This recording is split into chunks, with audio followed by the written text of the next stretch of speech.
Mr. Speaker, the Prime Minister of Israel.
Thank you very much.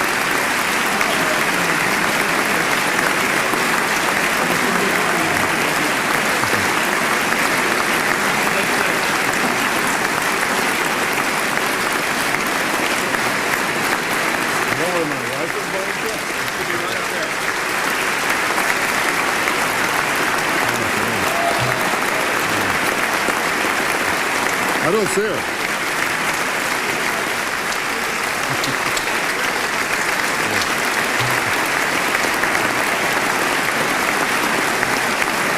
Thank you.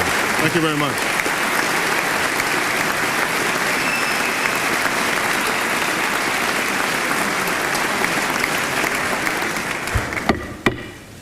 Members of the Congress, it is my great privilege, and I deem it a high honor and personal pleasure, to present to you His Excellency Benimin Netanyahu, Prime Minister of Israel.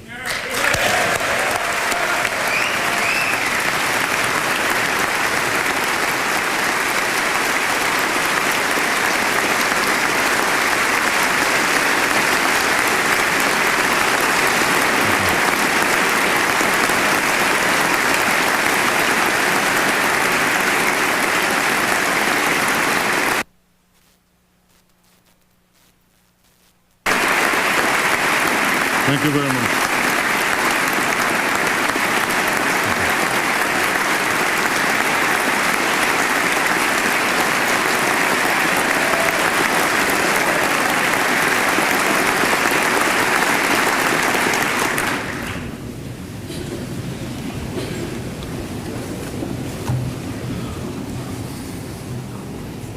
If I can only get the Knesset to vote like this. Mr. Speaker, Mr. Vice President, members of Congress, this isn't the first time that a Prime Minister of Israel addresses a joint meeting of Congress. My immediate predecessor, Shimon Peres, addressed this body, and before him, the late Yitzhak Rabin, who was tragically cut down by a despicable, savage assassin. We're grateful that Israeli democracy has proved resilient enough to overcome this barbaric act. But we shall always carry with us the pain of this tragedy. I recognize, Mr. Speaker, that the great honor you have bestowed on me is not personal. It's a tribute to the unshakable fact that the unique relationship between Israel and the United States transcends politics and parties, governments and diplomacy. It's a relationship between two peoples who share a total commitment to the spirit of democracy, an infinite dedication to freedom. We have a common vision of how societies should be governed, of how civilization should be advanced. We both believe in eternal values. We both believe in the Almighty. We both follow traditions hallowed by time and experience. We admire America not only for its dynamism and for its power and for its wealth. We admire America for its moral force. As Jews and as Israelis, we're proud that this moral force is derived from the Bible and the precepts of morality that the Jewish people have given the world.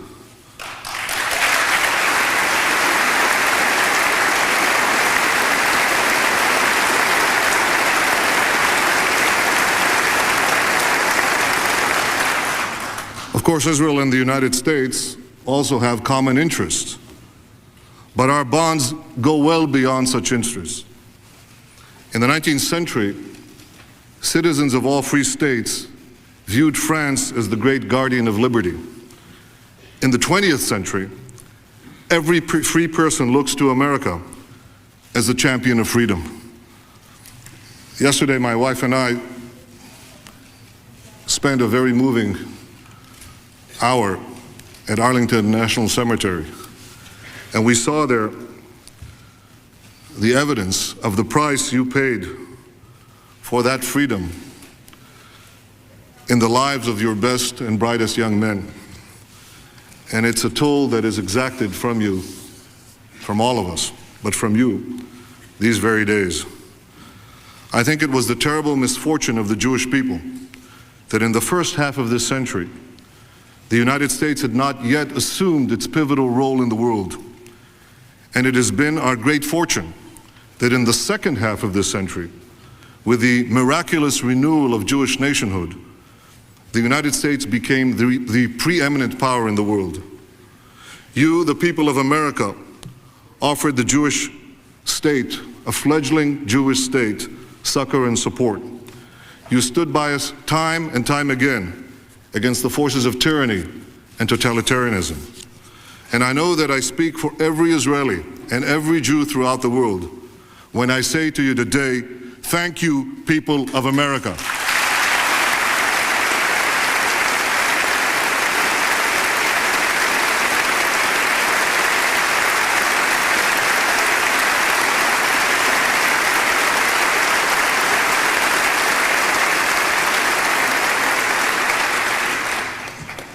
Perhaps our most demanding joint effort has been the endless quest to achieve peace and stability for Israel and its Arab neighbors. American presidents have joined successive Israeli governments in an untiring effort to attain this peace. The first historic breakthrough was led by Prime Minister Begin and Presidents Carter and Sadat at Camp David. And the most recent success was our pact with Jordan under the auspices of President Clinton. These efforts, I believe, are clear proof of our intentions and our direction. We want peace.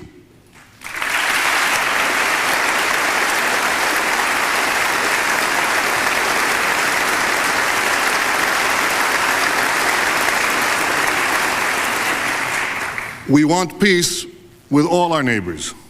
We have no quarrel with them which cannot be resolved by peaceful means. Nor, I must say, do we have a quarrel with Islam. We reject the thesis of an inevitable clash of civilizations. We do not subscribe to the idea that Islam has replaced communism as the new rival of the West, because our conflict is specific. It is with those militant fanatics who pervert the central tenets of a great faith towards violence and world domination. Our hand is stretched out in peace for all who would grasp it. We don't care about their religion. We don't care about their national identity. We don't care about their ideological belief. We care about peace, and our hand is stretched out for peace.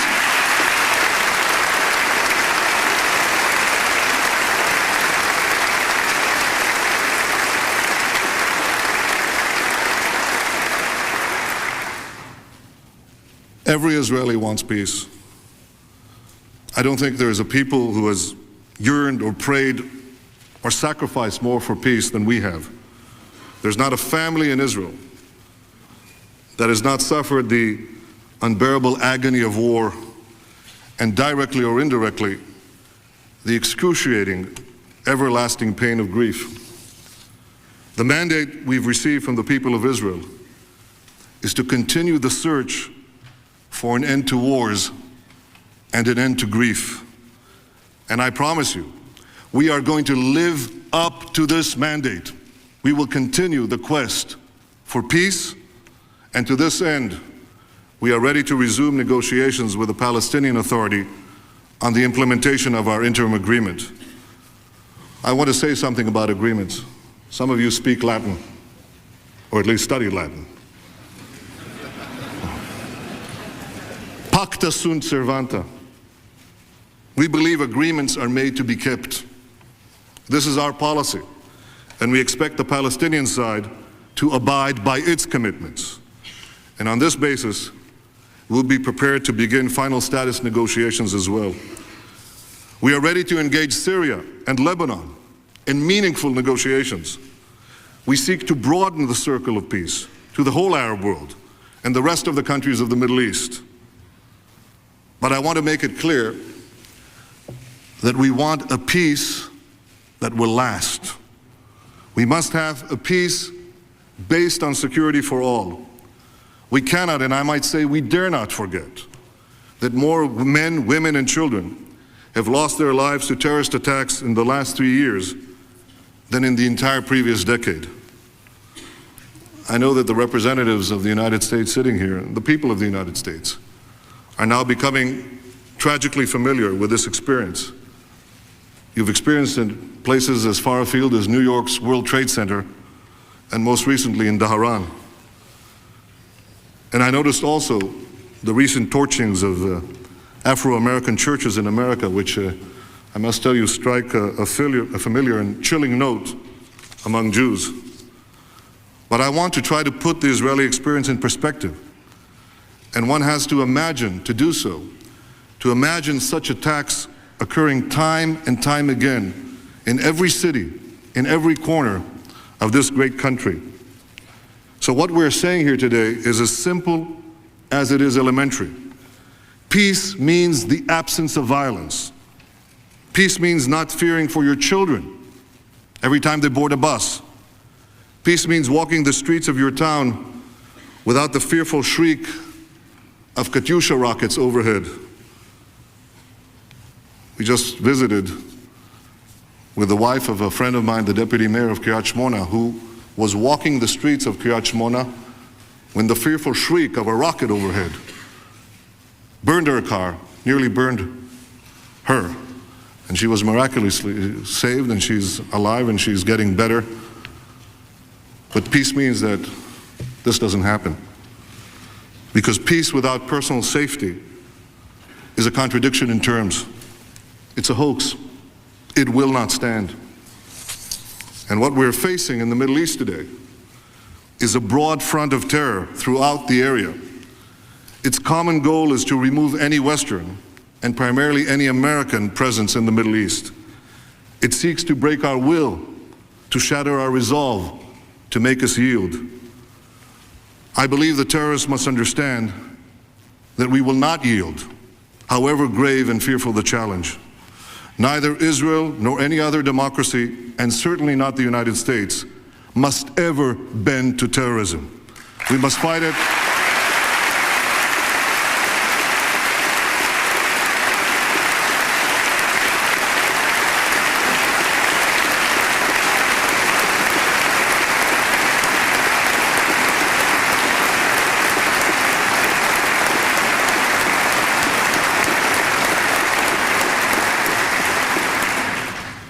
We must fight it resolutely, endlessly, tirelessly. We must fight it together until we remove this malignancy from the face of the earth. For too long, the standards of peace used throughout the world have not been applied to the Middle East. Violence and despotism have been excused and not challenged. Respect for human freedoms has not been on the agenda. It's been on the agenda everywhere else. Everywhere else. In Latin America, in the former Soviet Union, in South Africa. And that effort has been led by successive American administrations and by this House. I think it's time to demand a peace based on norms and on standards. It's not enough to talk about peace and abstraction. We must talk about the content of peace. It's time, I believe, for a code of conduct for building a lasting Middle East peace. Such a peace must be based on three pillars, the three pillars of peace. Security is the first pillar. There is no substitute for it.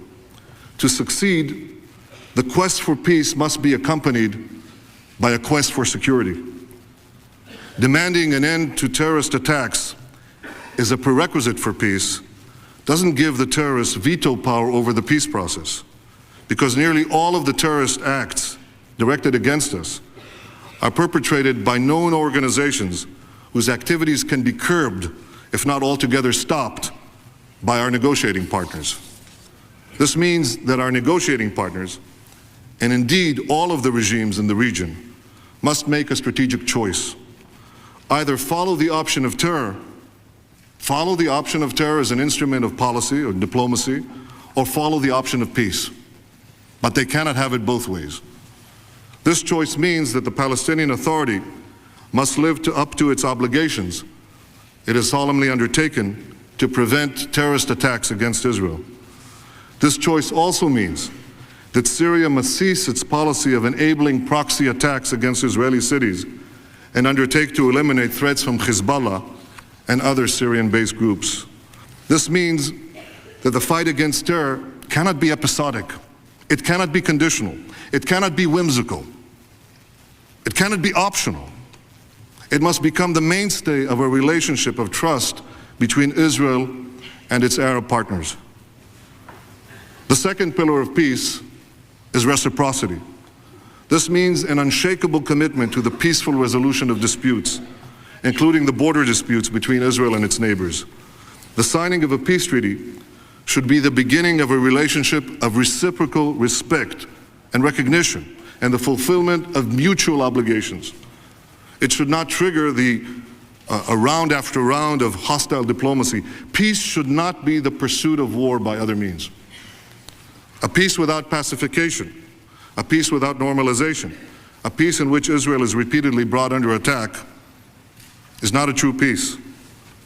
But reciprocity means that every line in every agreement turns into a sinew of reconciliation.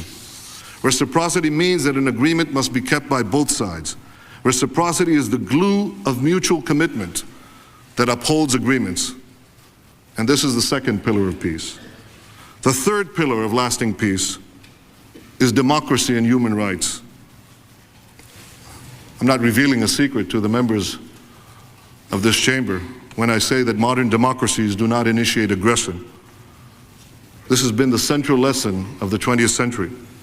States that respect the human rights of their citizens are not likely to provoke hostile action against their neighbors. No one knows better than the United States, the world's greatest democracy, that the best guarantor against military adventurism is accountable democratic government. The world has witnessed the bitter results of policies without standards in the case of Saddam Hussein. Unless we want more Saddams to rise, we must apply the standards of democracy and human rights in the Middle East.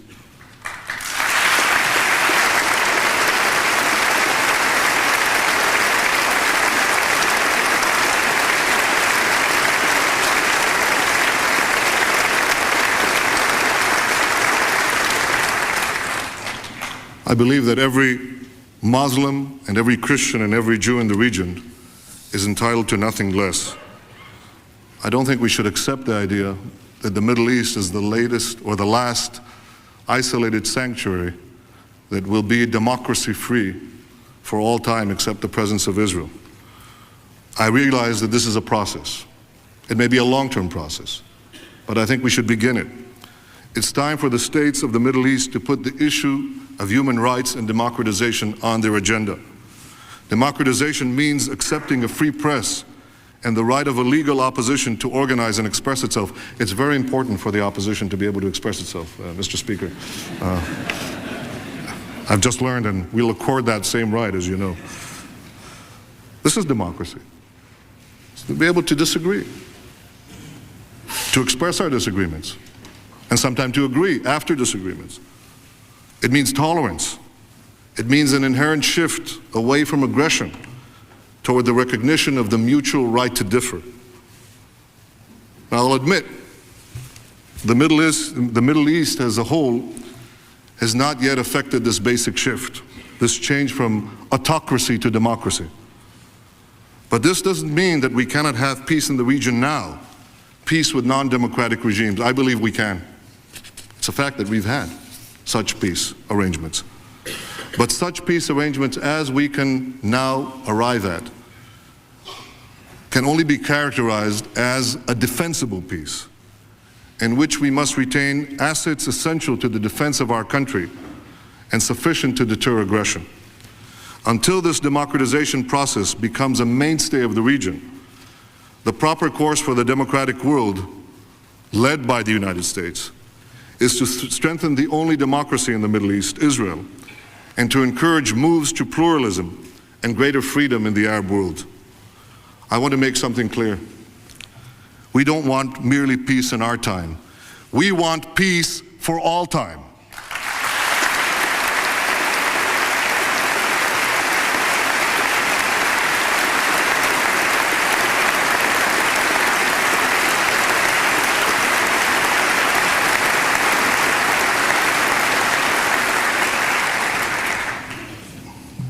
To the members of Peace Now, we don't just want peace now. We want peace now, and later we want peace for generations. There is no divide. That desire is heartfelt. It should be a point of unity, not of disunity. And I believe this is why we must make the pursuit of human rights and democracy a cornerstone of our quest. So these then, I believe, are the three pillars of peace: security, reciprocity, and the strengthening of democracy. And I believe that a peace based on these three pillars can be advanced. Yet, ladies and gentlemen, I would be remiss if I did not refer to a major challenge facing all of us. I've touched on the problem of the Middle East that is largely undemocratic, and part of it is strongly anti-democratic.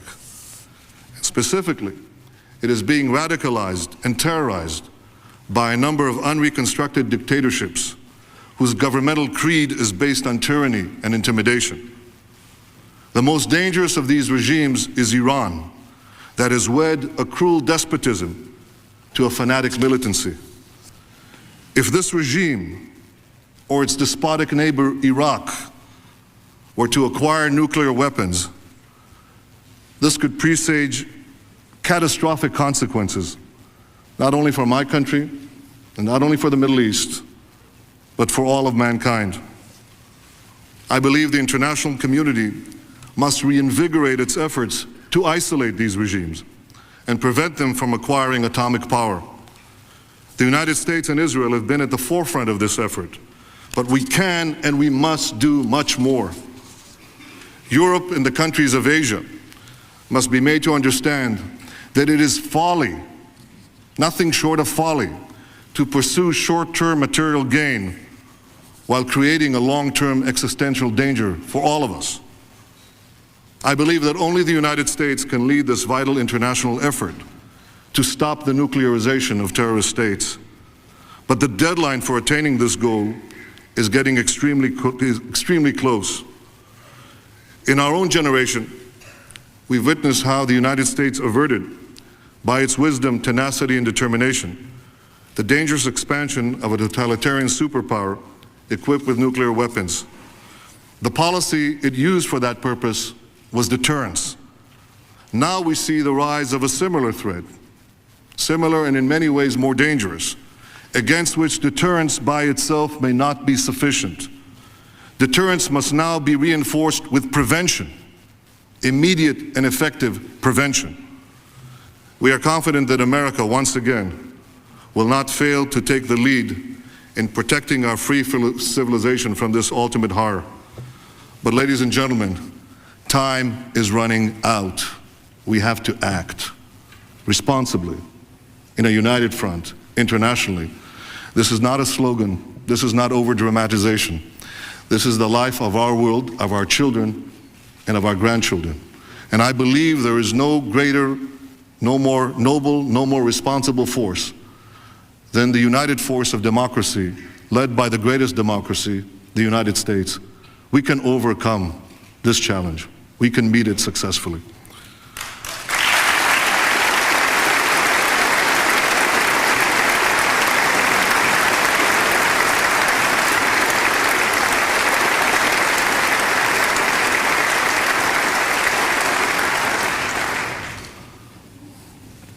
Let me now say a word about a subject that has been on your mind and ours.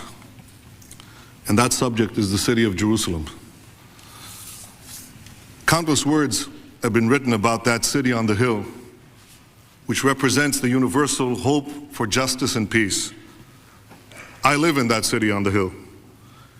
And in my boyhood, I knew that city when it was divided into enemy camps with cords of barbed wire stretched through its heart. Since 1967, under Israeli sovereignty, United Jerusalem has for the first time in 2,000 years become the city of peace. For the first time, the holy places have been open to worshipers from all three great faiths. For the first time, no group in the city or among its pilgrims has been persecuted or denied free expression. For the first time, a single sovereign authority has afforded security and protection to members of every nationality who sought to come and pray there.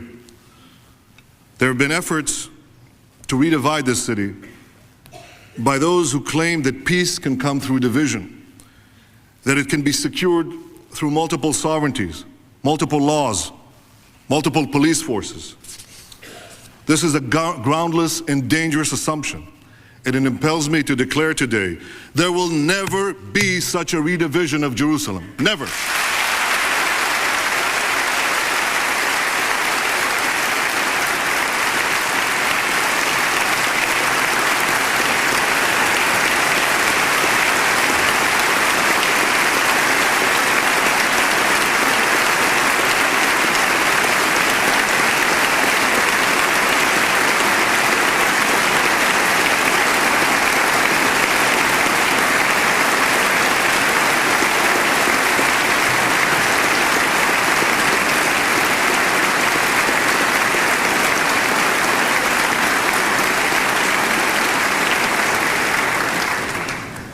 We shall not allow a Berlin Wall to be erected inside Jerusalem. We will not drive out anyone, but neither shall we be driven out of any quarter, any neighborhood, any street of our eternal capital. Finally, permit me to briefly remark on our future economic relationship. The United States, how can I tell it to this body? The United States has given, apart from political and military support to Israel, munificent and magnificent assistance in the economic sphere. With America's help, Israel has grown to be a powerful modern state. And I believe that we can now say that Israel has reached childhood's end, that it is matured enough to begin approaching a state of self-reliance. We're committed to turning Israel's economy into a free market of goods and ideas.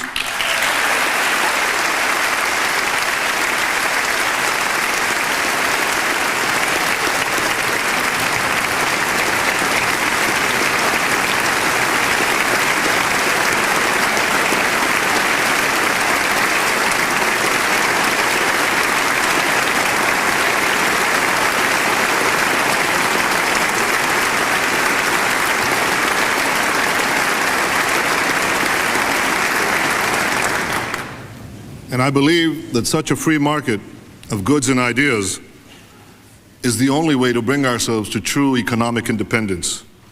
And this means free enterprise, privatization, open capital markets, an end to cartels, lower taxes, deregulation. You know, there's not a Hebrew word for deregulation.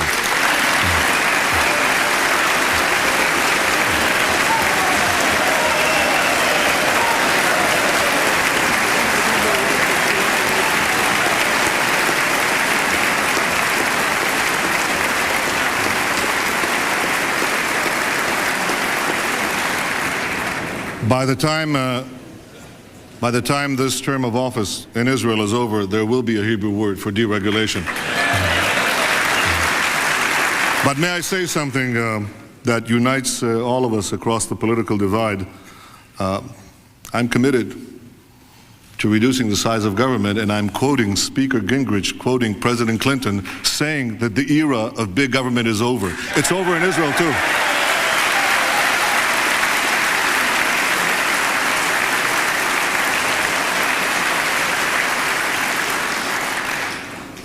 I believe that a market economy is the only way to effectively absorb immigrants and realize the dream of ages, the ingathering of the Jewish exiles.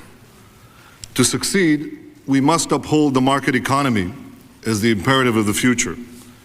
It's a crucial prerequisite for the building of the Promised Land. And we are deeply grateful for all that we have received from the United States, for all that we have received from this chamber, from this body. But I believe there can be no greater tribute to America's long-standing economic aid to Israel than for us to be able to say, we are going to achieve economic independence. We are going to do it.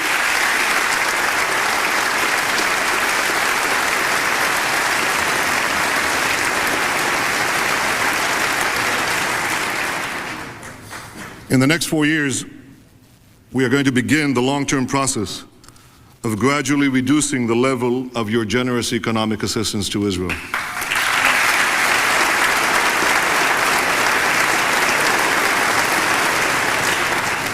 And I'm convinced that our economic policies will lay the foundation for total self-reliance and great economic strength. In our Hebrew scriptures, which spread from Jerusalem to all of mankind, there is a verse, Hashem yiten oz le'amo yiten, Hashem yivarech et amo l'shalom.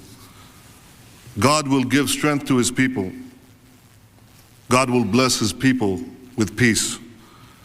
This is the original inspired source for the truth that peace derives from strength. In the coming years, we intend to strengthen the Jewish people in its land. We intend to build an Israel of reciprocal dialogue and peace with each and every one of our neighbors. We will not uproot anyone, nor shall we be uprooted. We shall insist on the right of Jews to live anywhere in the land, just as we insist on the right of Jews to live anywhere in any other place of the world.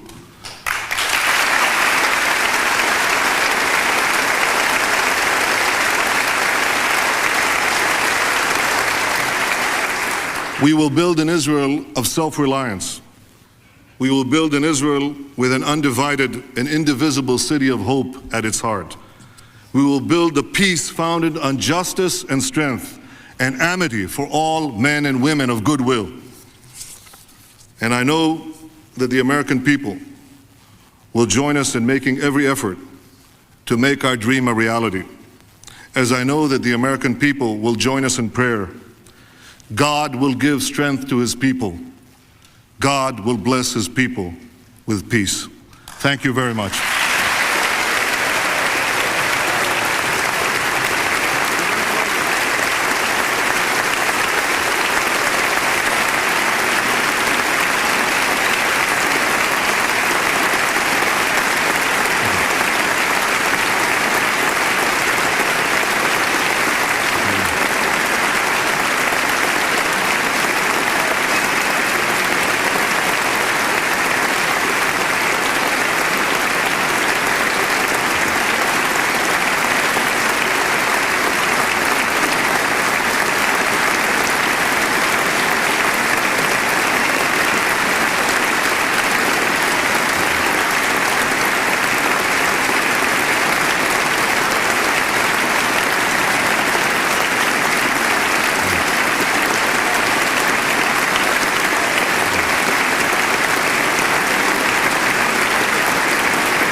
purpose of the joint meeting having been completed, the chair declares the joint meeting of the two houses now dissolved.